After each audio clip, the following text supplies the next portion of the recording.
എന്താ എന്താന്ന് എന്താ പറ്റിയേ? ഇവളെന്നെ അടിച്ചു സഞ്ജുവേട്ടാ. വേണ്ട വേണ്ട, കാര്യം എന്താന്ന് അറിയുന്നതിന് മുമ്പേ എടുത്തു കാണണ്ട. അറിയാനൊന്നുമില്ല. എന്റെ മരുമോളയാ ഇവിടെ തല്ലിയത്. ഇത് ഞാൻ വെറുതെ വിടൊന്നുമില്ല. ഗോപാൽജി, ബഹളം വെക്കരുത്.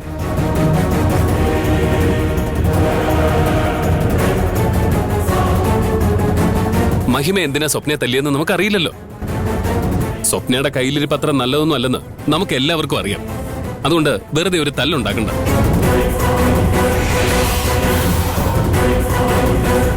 നീ വലിയ അഭിമാനത്തോടെ മാധവന്റെ മകളാണെന്ന് പറയുന്നുണ്ടായിരുന്നല്ലോ. ഒരു ഗർഭിണിയെ തല്ലുന്നതാണോ നിന്റെ അച്ഛൻ പഠിപ്പിച്ച സംസ്കാരം? സഞ്ജു എന്താ? മഹിമേ,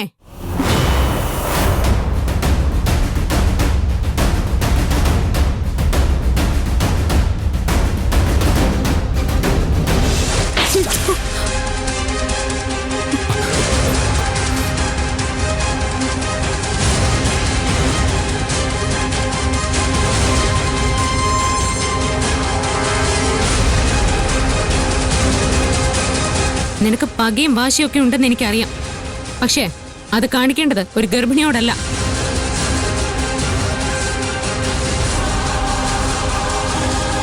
ഇത്രയ്ക്ക് മനസാക്ഷി ഇല്ലാതെ നിനക്ക് എങ്ങനെ പെരുമാറാൻ സാധിക്കുന്നേ?